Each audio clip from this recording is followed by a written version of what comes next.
이원하 변호사의 사건 X파일.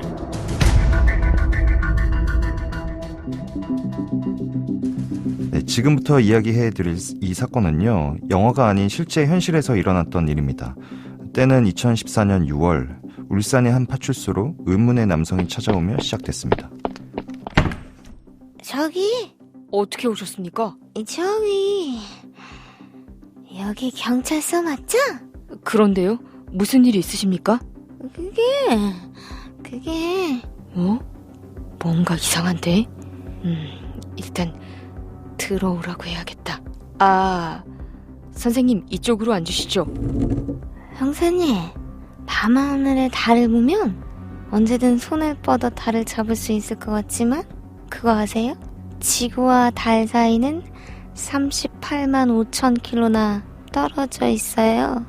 그런데 과연 지구와 달 사이가 뭘까요? 아니면 사람과 사람, 그 마음의 거리가 더 멀까요? 아, 선생님께서 그런 고민하고 계시는구나. 이루고 싶은 꿈이 있었어요. 그런데 삶이 마음대로 되지 않았어요. 그래서 고민했어요. 도대체 왜 그럴까? 형사님, 근데 그 답을 찾은 것 같아요. 아, 네네. 아이고, 사는 게 참 힘들죠? 제가 사람을 죽여서 그런 것 같아요. 네? 뭐라고 하셨죠? 제가 사람을 죽여서 그런 것 같다고요. 이 남성은 누군가에게 의심을 받지도 쫓기지도 않는 상황에서 스스로 자신이 누군가를 죽였다며 경찰서를 찾아왔습니다. 하지만 그의 말은 장황했고 두서가 없었으며 횡설수설까지 했습니다. 하지만 그렇다고 별일이 아니라고 치부할 수도 없었던 일이죠. 아, 이거 아무래도 진짜인 것 같은데 이놈이 말을 해줄 듯 안 해준단 말이지. 그냥 보낼 수도 없고 어떻게 하지? 아, 이러면 되겠다. 선생님이 마음이 많이 상하신 것 같습니다. 아, 힘든 일 있으면 저한테 연락 주세요. 이게 제 번호입니다.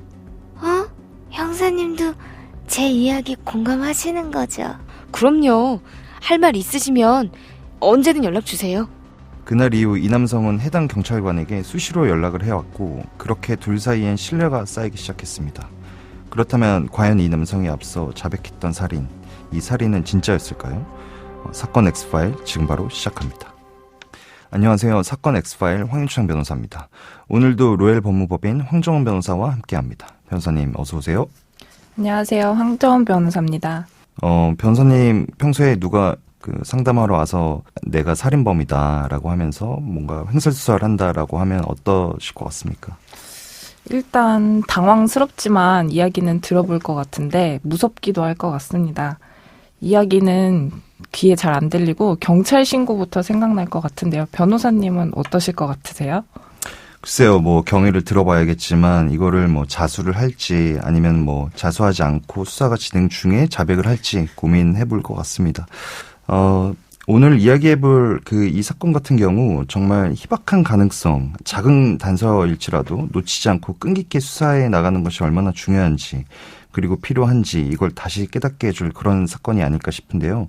변호사님 어떤 일이 있었던 건가요?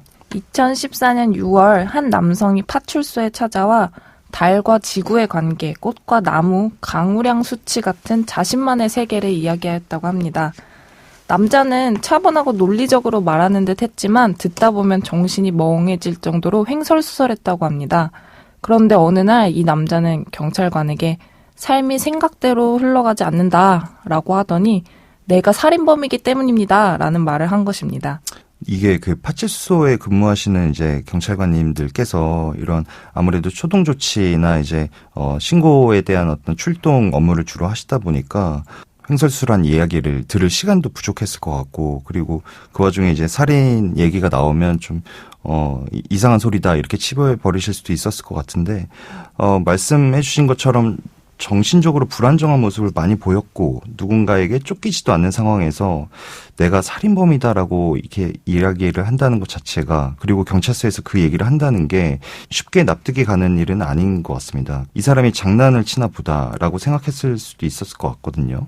네, 마침 그런데 그 파출소에 있었던 경찰관이 강력팀 팀장이었다고 합니다. 그리고 자리가 아직 나지 않아서 잠시 파출소에 근무를 하고 있었던 건데요. 이 경찰관은 남자의 말을 흘려듣지 않았습니다. 왜냐하면 남자가 하는 이야기 속 순간순간 튀어나온 말들이 울산 운막 살인 사건의 내용과 같았기 때문입니다. 그 울산 운막살인 사건이란 게 어떤 사건이죠? 울산 울주군 온양읍 무도산 기슭에 혼자 살던 피해자 김 씨가 사망한 사건인데요. 피해자 김 씨는 누군가로부터 둔기에 가격당하고 이불이 덮어진 상태로 발견되었는데, 김 씨의 움막이 불에 타 폐허가 되면서 범인을 잡기 위한 어떠한 증거도 찾을 수 없던 살인 사건이었습니다. 그러면 이 파출소에 계시던 경찰관께서 이 남성의 얘기를 들으면서 이 사람이 정말 그 울산 운막살인 사건의 진범일 수도 있겠다, 이런 생각을 했던 겁니까? 그렇죠. 왜냐하면 이 남성이 도저히 범인이 아니고는 할 수 없는 범인만이 알 수 있는 진술을 했기 때문입니다. 남성은 범행 당시 날씨, 도로 상황, 운막까지 가는 길, 사용한 둔기와 가격 부위 등 범행 과정까지 구체적으로 묘사를 했습니다. 그런데 경찰관이 조금만 되물어도 다시 장황한 자신만의 세계를 이야기하는 식이라 대화를 이어나가기가 정말 어려웠다고 합니다.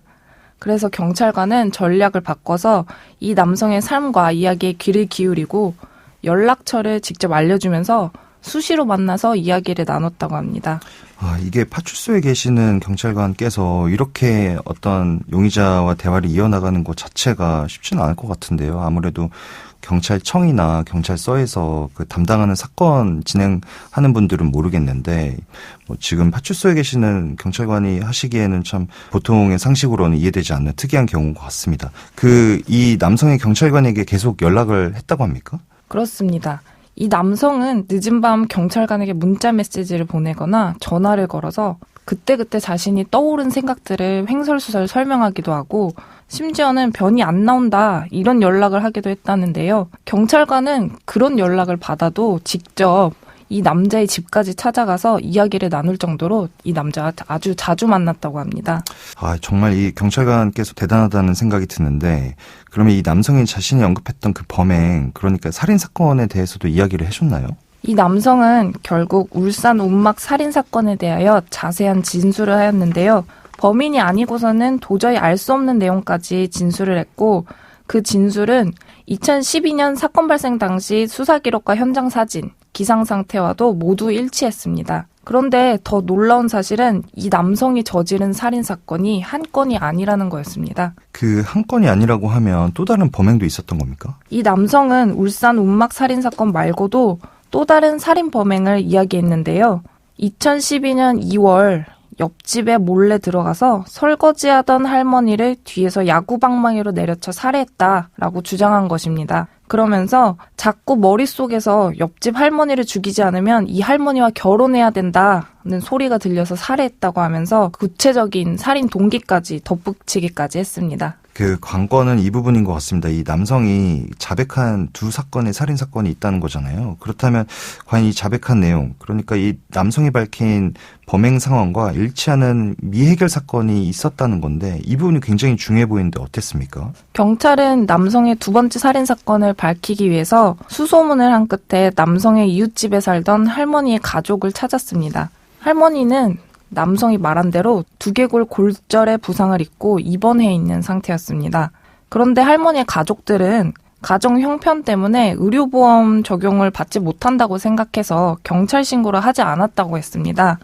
그러다가 다시 경찰이 찾아오자 가족들은 경찰과 연락을 끊고 연락이 두절되었습니다. 그래서 경찰관은 다시 난관에 봉착하였는데요. 그런데 정말 우연하게도 직장 동료를 따라서 잘못 찾아간 장례식장 바로 옆에 할머니의 장례식을 보게 된 것입니다. 경찰관은 할머니의 가족들을 다시 설득을 할 수 있었고, 국과수에 할머니의 부검을 의뢰하면서 남성의 진술을 확인할 수 있었습니다. 네, 정말 특이한 경우인 것 같습니다. 보험 문제로 가족들이 신고를 하지 않는 것도 통상 있는 일은 아닌 것 같고요. 그리고 장례식장에 우연히 마주치는 것도 쉽지 않은 일인데 워낙에 횡설수설을 하고 앞서 환청이 들려 죽였다 이런 이야기를 했다 보니까 당연히 정신감정도 의뢰했을 것 같거든요. 그렇습니다. 다행히 정신감정 결과 남성의 지능이 국내 상위 5% 수준으로 매우 높고 살인 진술에 신빙성이 있다는 국과수 심리분석팀의 소견까지 받을 수 있었다고 합니다. 네, 그러면 경찰에서 기소 의견으로 검찰에 사건 넘긴 겁니까? 경찰은 2건의 살인사건의 범인이 이 남성일 거라 확신을 했지만 자백과 심증만 있을 뿐 범행에 사용하였다는 야구 배트도 찾지 못했습니다. 그러니까 물증이 없는 상태였는데요. 경찰은 이 남성의 진술 영상과 운막 살인사건의 수사 기록을 일일이 대조해서 진술이 모두 일치한다는 점을 밝혀냈고 국과수 심리분석 소견, 할머니의 부검을 의뢰하면서 남성의 진술을 확인하여 기소하였습니다. 그러나 직접 증거가 없다는 이유로 체포영장이 수차례 기각이 되었고요. 담당 검사가 3번이나 바뀔 때까지 아무런 진척이 없다가 마지막으로 검찰이 남성의 집을 압수수색까지 하면서 보강 수사를 한 끝에 재판에 넘길 수 있었습니다. 네, 이 형사님 입장에서는 굉장히 불안했을 것 같은 게 어쨌든 살인사건을 2건이나 저지른 범인이라고 확신을 하고 있었기 때문에 자칫 또 다른 살인으로 이어지진 않을지 이걸 굉장히 불안해했을 것 같거든요. 그 재판은 어떻게 됐습니까? 검찰은 무려 48GB에 달하는 남성의 진술 영상을 토대로 기소를 하였는데요. 황당한 거는 그렇게 파출소에 찾아가서 많은 이야기를 했던 남성이 구속이 시작되자마자 입을 닫아버린 겁니다. 그리고 남성은 재판에서는 자신이 정신질환이랑 직접 증거가 없다는 이유로 무죄를 주장하기까지 했습니다. 네, 직접 증거가 없는 상황에서 혐의를 부인하면서 자백까지 없었다라고 하면 상황이 좀 어렵지 않았을까 싶은데요. 재판 결과는 어떻게 나왔습니까? 다행히 법원은 이 남성의 살인죄를 모두 인정하여 징역 20년을 선고하였습니다. 이로써 사건 발생 4년 만에 남성의 살인 범행에 죄를 물을 수 있게 된 겁니다. 네, 사건 엑스파일 오늘은 자신이 살인범이라며 경찰서를 찾아온 정말 영화보다 더 영화 같은 사건 살펴봤습니다. 어쩌면 미제로 남을 뻔했던 사건들이었습니다. 물론 범인이 제 발로 경찰서를 찾아오긴 했지만 그래도 이 사건을 해결할 수 있었던 건 한 경찰관의 집요한 노력이 있었기 때문인데요.